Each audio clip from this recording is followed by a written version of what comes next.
Have a story. दोस्तों, एक गांव था जहां एक बड़ी टेक्सटाइल फैक्ट्री खुली। शुरू शुरू में लोग खुश थे। जॉब्स मिली, मार्केट बढ़ा, इकोनॉमी ग्रो हुई। लेकिन धीरे धीरे प्रॉब्लम्स शुरू हो गई। फैक्ट्री अपना वेस्ट सीधा नदी में फेंकने लगी। पानी पीने लायक नहीं बचा। बच्चे बीमार होने लगे। खेतों की फर्टिलिटी गिर गई। लोकल लोगों ने कंपनी से बोला कि पानी साफ करो, लेकिन कंपनी ने कहा प्रॉफिट कमाना हमारा काम है, सोसाइटी का ध्यान रखना तो गवर्नमेंट का काम है। अब सवाल ये उठता है, क्या सच में बिजनेस सिर्फ प्रॉफिट के लिए होता है, या फिर उसकी रिस्पॉन्सिबिलिटी सोसाइटी के लिए भी होती है? इसी का जवाब है आज का टॉपिक, यानी हमारा आज का chapter, social responsibility of business. Hello दोस्तों, स्वागत है आपका निर्माण कॉमर्स पर। आज हम पढ़ने जा रहे हैं क्लास 11th का एक बहुत ही important chapter, social responsibility of a business. तो चलिए शुरू करते हैं। सबसे पहले सिंपल भाषा में सोशल रिस्पॉन्सिबिलिटी का मतलब है बिजनेस अपने डिसीजंस इस तरह से ले जो सोसाइटी के लिए भी यूजफुल हो। सिर्फ अपना प्रॉफिट नहीं देखे, बल्कि लोगों की लाइफ बेटर करना भी उनकी एक ड्यूटी है। एक ऑब्लिगेशन होता है एंटरप्राइज के ऊपर कि वो सोसाइटी की वेल बीइंग का ध्यान रखे। और इसी पूरे कॉन्सेप्ट को हम कहते हैं सोशल रिस्पॉन्सिबिलिटी। अब इसके अंदर एक कॉन्सेप्ट आता है जिसको हम बोलते हैं CSR, यानी कि कॉरपोरेट सोशल रिस्पॉन्सिबिलिटी। इंडिया में एक लॉ भी कहता है, अगर एक कंपनी का टर्नओवर 1000 रुपीज करोड़ से ज्यादा है, या उसकी नेटवर्थ ₹500 करोड़ से ज्यादा है, या फिर उसकी नेटवर्थ ₹5 करोड़ से ज्यादा है, तो उसे अपनी प्रॉफिट का 2% हिस्सा CSR एक्टिविटीज में लगाना ही होगा। इसके एग्जाम्पल्स हैं Indian oil company, Indian oil corporation, पानी, स्कूल, हेल्थ सेंटर, इन सब चीज़ों में अपना पैसा इन्वेस्ट करता है। Toward society, Infosys foundation medical help, orphanage support, education, इन सारी चीज़ों में वो भी अपना पैसा लगाता है टुवर्ड्स सोशल रिस्पॉन्सिबिलिटी। मतलब बड़ी कंपनीज को लीगली भी सोसाइटी के लिए कंट्रीब्यूट करना ही पड़ता है। This is obligation for them. अब आते हैं हमारी मेन टॉपिक की तरफ, social responsibility towards different interest groups. सबसे पहला आता है हमारे पास में responsibilities towards owners, share holders and investors. Owners, share holders या इन्वेस्टर्स हमारी कंपनी के एक तरीके से राइटफुल मेंबर्स होते हैं, जिनको प्रॉफिट में पूरा अधिकार होता है। तो अगर वो आपके कंपनी में इन्वेस्ट कर रहे हैं तो उसके बदले में उन्हें फेयर रिटर्न मिले, उनका पैसा सेफ रहे और शेयर की वैल्यू बढ़े। इस तरीके से आपकी उन लोगों के प्रति एक बहुत ही इंपॉर्टेंट रिस्पॉन्सिबिलिटी बनती है कि इन्वेस्टर्स और शेयर होल्डर्स की वेल्थ आपके पास में सिक्योर्ड रहे, उनके फंड्स का आप सही इस्तेमाल करो, ऑप्टिमम यूटिलाइजेशन करो। देन आता है हमारे पास में responsibilities of business towards employees और वर्कर्स। एम्प्लॉयज आपकी कंपनी के लिए इतने इंपॉर्टेंट होते हैं कि अगर वो एक साथ छोड़कर चले गए तो आपकी कंपनी पूरी तरह से डूबने की कगार पे आ सकती है। तो एम्प्लॉयज को 70 घंटे काम कराने की जगह स्मार्ट तरीके से उनसे काम करवाओ, जिससे कि वो फ्रस्ट्रेट ना हो, उनको सैलरी टाइम पर दो, सेफ और हेल्दी वर्क प्लेस हो, उनको ट्रेनिंग मिले, ग्रोथ के चांसेस मिले, और और भी कई सारे बेनिफिट्स उनको दो, जैसे इंश्योरेंस, पेंशन, ग्रेचुइटी, ये सारी चीजें। थर्डली हमारी रिस्पॉन्सिबिलिटी आती है टुवर्ड्स कस्टमर्स और कंज्यूमर्स।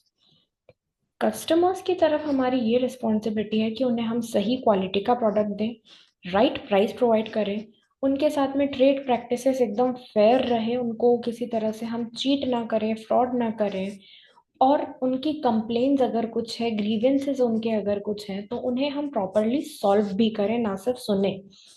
ऐसा नहीं कि सिर्फ फीडबैक बॉक्स रख दिया, कंप्लेन्स आ रही है, उसके बाद उसका कुछ हो ही नहीं रहा है। That's not the proper way of doing business. Next responsibility आती है हमारी टुवर्ड्स द गवर्नमेंट। अब गवर्नमेंट की तरफ हमारी क्या जिम्मेदारी है भाई? जिम्मेदारी तो सरकार की है जनता के प्रति नहीं। बिजनेस की भी जिम्मेदारी होती है सरकार के प्रति ये कि आप अपना टैक्स टाइम टेबल पे करें। जो भी रूल्स रेगुलेशंस और लॉज पॉलिसीज गवर्नमेंट ने बनाई है वो टाइम टू टाइम फॉलो करें। फेयर ट्रेड प्रैक्टिसेस हो, करप्शन ना करें। अब किताबों में तो यही लिखा है तो मानना तो यही पड़ता है, मानना भी चाहिए, क्योंकि गलत तरीके से कमाया हुआ पैसा आज नहीं तो कल आपके हाथ से चला ही जाता है।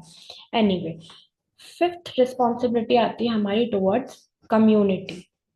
कम्युनिटी की तरफ ये रिस्पॉन्सिबिलिटी है कि सही क्वांटिटी सही क्वालिटी के गुड्स आप सही प्राइस पे कंज्यूमर्स को प्रोवाइड करें।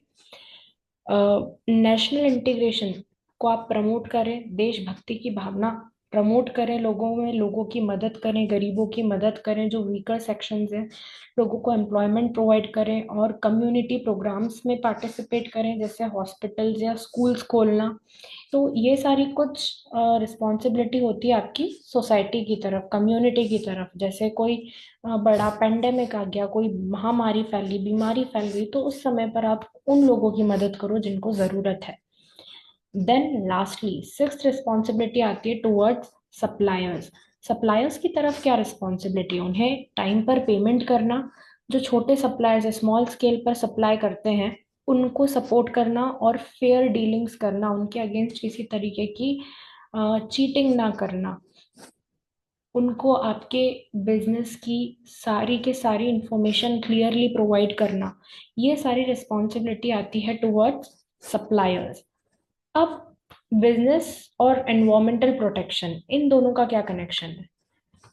तो बिजनेस और एनवायरमेंट का ना एक बहुत ही स्ट्रॉन्ग रिश्ता है, लेकिन पॉल्यूशन सबसे बड़ा इशू है इसके अंदर। पॉल्यूशन मतलब क्या?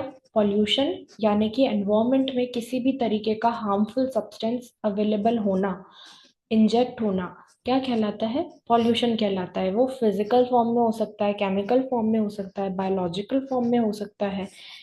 इसके कुछ रीजंस होते हैं, जैसे प्रोडक्शन की टेक्निक ठीक नहीं है, डिस्ट्रीब्यूशन करते समय ट्रांसपोर्ट की वजह से पॉल्यूशन हो रहा है, और भी कई सारे रीजंस होते हैं पॉल्यूशन के।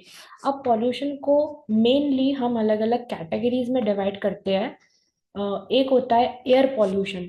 जब हवा में एयर की क्वालिटी जब लो हो जाती है, खराब हो जाती है, उसको हम कहते हैं air pollution, due to carbon monoxide, automobile और and many harmful gases in the air. इसके कॉजेज होते हैं स्मोक, फैक्ट्री गैसेस, व्हीकल्स, ये सारी चीजें। एक होता है वाटर पोल्यूशन। जब किसी तरह का केमिकल और वेस्ट आप पानी में डंप करते हो, तो इसकी वजह से रिवर्स है वो सालों साल पड़ा रहता है। उसकी वजह से स्ट्रीम्स और लेक्स और रिवर्स खराब होती है, और पानी पीने लायक तो क्या, यूज करने लायक भी नहीं बचता। तो केमिकल वेस्ट अगर आप रिवर में डालोगे, इससे होगा वाटर पॉल्यूशन। लैंड पॉल्यूशन, इसको सॉइल डिग्रेडेशन भी कहा जाता है, अगर आपने पहले कभी पढ़ा हो इसे तो लैंड पॉल्यूशन मतलब कि जो भी टॉक्सिक वेस्ट है वो आप जमीन के किसी हिस्से में डंप कर रहे हो। टॉक्सिक वेस्ट को जमीन में डंप करना, दैट इज लैंड पॉल्यूशन। इसकी वजह से एग्रीकल्चर खराब होता है, प्लांटेशन अनफिट होते हैं, और लैंड को अपनी क्वालिटी रीस्टोर करने में सालों साल लग जाते हैं, जिस वजह से काफी सारी प्रॉब्लम्स क्रिएट होती है। Then comes noise pollution. It is caused by running of factories and vehicles. आप ज्यादा हॉर्न बजा रहे हो, ज्यादा आप नॉइस क्रिएट कर रहे हो, कुछ अनोइंग एक्टिविटी कर रहे हो, जिसकी वजह से लोगों को सीरियस हेल्थ हजार्ड्स हो सकते हैं। हियरिंग लॉस हो सकता है, हार्ट माल फंक्शनिंग हो सकता है, किसी तरह का मेंटल डिसऑर्डर हो सकता है ड्यू टू नॉइस पॉल्यूशन। तो इसको कंट्रोल करना बहुत जरूरी है, ताकि सेफ्टी बनी रहे, लाइफ और नेचुरल ब्यूटी भी बची रहे, और लोगों की हेल्थ भी इससे खराब ना हो। तो पॉल्यूशन यानी कि एनवायरनमेंट, बिजनेस की रिस्पॉन्सिबिलिटी है कि उसे सेफ रखा जाए, क्योंकि ज्यादातर पॉल्यूशन इन्हीं बड़ी बड़ी फैक्ट्रीज और बड़ी बड़ी कंपनीज के अनएथिकल ट्रीटमेंट ऑफ वेस्ट की वजह से ही होता है। अब जब एथिक्स की बात की है तो हमारा अगला टॉपिक आता है बिजनेस एथिक्स। बिजनेस एथिक्स का क्या मतलब होता है? वो मॉरल वैल्यूज जो एक बिजनेसमैन को फॉलो करनी चाहिए, यानी कि बिजनेसमैन के खुद के कुछ उसूल होते हैं। बिजनेसमैन ने खुद कुछ उसूल तय किए हैं कि इन्हीं उसूलों पर चल के मैं काम करूंगा। लॉज तो फोर्सफुली अप्लाई होते हैं, जैसे गवर्नमेंट ने कुछ कंडीशंस रखी, वो आपको ना चाहते हुए भी फॉलो करना ही करना है। लेकिन एथिक्स में ये चीज नहीं होती।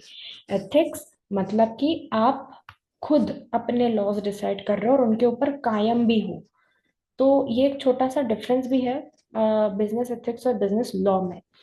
अब एक रियल लाइफ केस देखते हैं। 1984 का भोपाल गैस ट्रेजेडी।